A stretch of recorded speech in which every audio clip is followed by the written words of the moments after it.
Your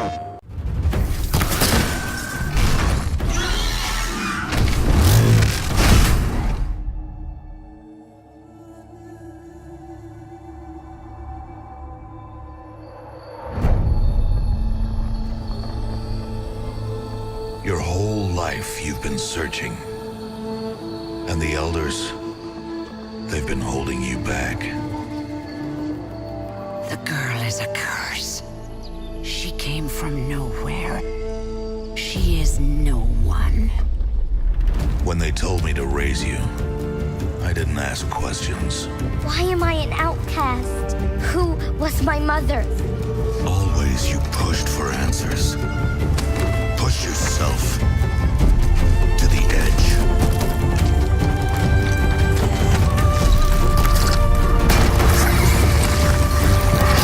Here in the valley, we may be outcasts, but it's safe. Out there, girl, you'll be lost. You won't know where to turn or who to trust. You'll be chasing a riddle into a wilderness of mysteries. The world of the old ones. What secrets lie buried beneath their crumbling ruins? Why Earth is ours no more.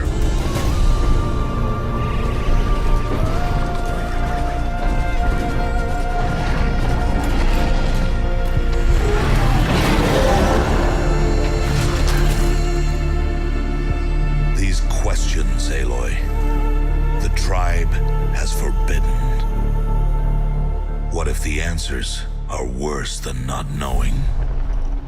You can help, or you can get out of my way. Then be ready for the darkness. And be careful what you bring to light. Even if you do catch what you're after, how do you know it won't bite back? Outcast!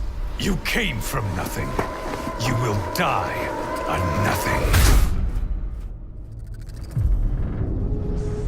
I came from somewhere. Identity confirmed. Even if it destroys me, I will see this through.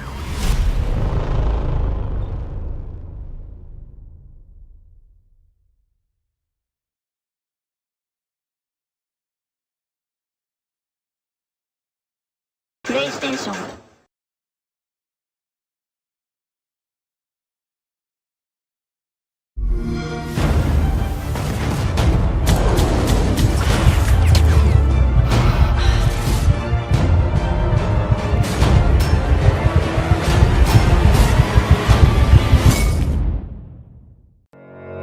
The wolves will chase you with a pale moonlight.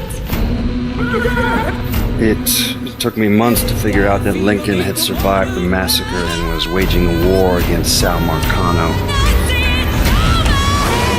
Oh, baby, it's a long way down to the bottom of the river. Oh, my.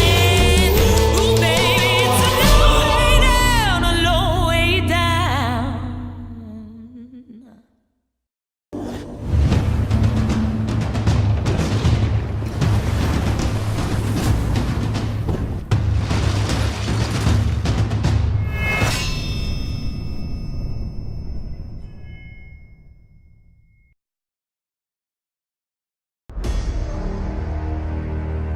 We thought we were indestructible. The Lords of Iron. We swore we would do anything to protect the last city.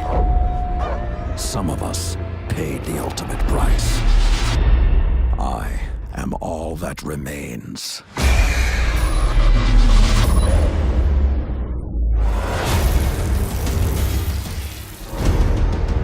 We thought we had sealed away the plague for eternity.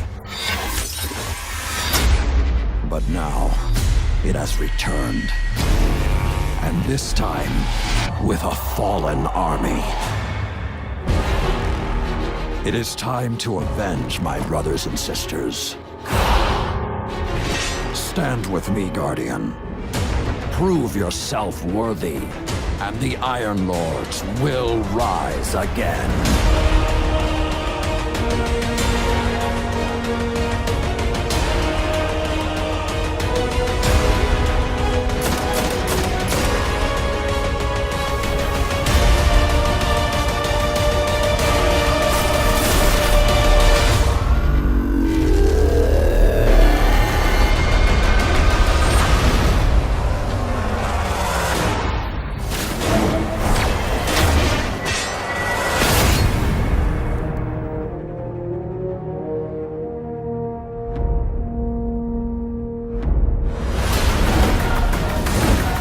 Pre-order Destiny Rise of Iron and get the Iron Gjallarhorn.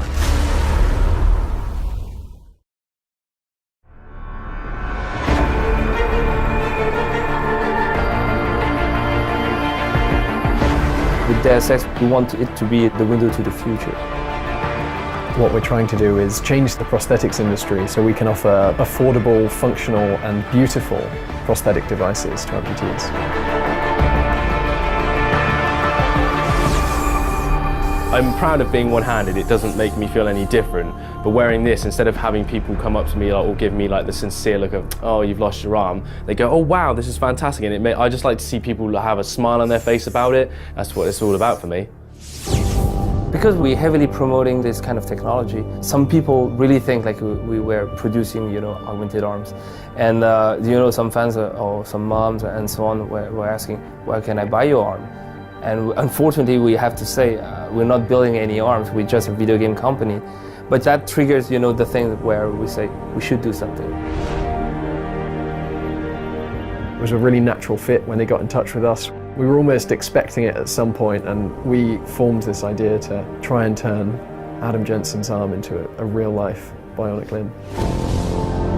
I was actually only born with my left hand, so I've never seen any different, and I've always wanted to have like a robotic hand. I've never said I wanted two hands, just a robotic one, just to feel more cyborg, because it's just so much cooler, especially being into sci-fi and comics and stuff.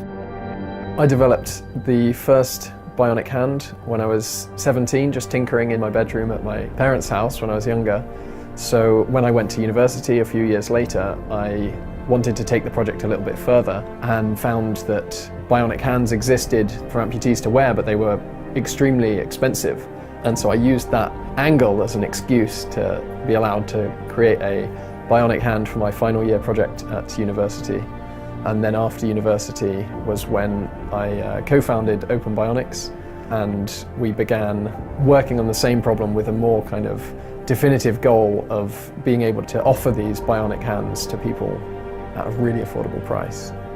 So this is a custom built one for myself. We use sensors in the top and bottom of my arm. So if I tense my bottom muscles, it will close. And if I loosen up but tense upwards slightly, it will open.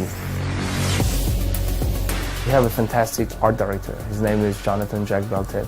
This guy is a visionary. He's completely crazy. And the way we wanted to depict, a future world was that human augmentations couldn't be like just a medical device. We wanted it to be super rewarding. People are wearing this kind of prosthesis in a fashionable way. For Dzz'h, we never wanted to do some gimmicky big robot's hand and so on.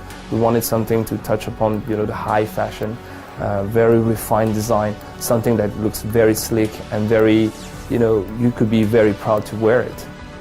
And then you can change all the functions like that. Kind of cool. At this point, we've made a semi-functional prototype. So we've made one that's functional and looks similar to Adam Jensen's hand. The next steps for us will be perfecting the functionality of it so that it works really nicely and it's very good at grasping objects. And then making the finish really nice so that it looks the part as well. The design files that we're working on in this project will be open source as well, so people will be able to download them. If they have a 3D printer, they'll be able to make themselves an Adam Jensen arm that will be functional and they'll be able to use it. We don't want to cut this technology, this accessibility to people who have their both hands and so on. So we partnered with Intel with their RealSense division and Razer with their Stargazer division also. Multiple points on the hand in motion is captured in real time. The result is a one-to-one mirroring between the user's hand and the bionic hand. We want to show limb-different people that the products and devices that they're seeing in science fiction, in gaming and in movies can become reality, and can become reality very soon. It's mind-blowing for a lot of people, but I cannot wait for the future of this. Everything we're doing is somehow a new step forward. We now defining the future.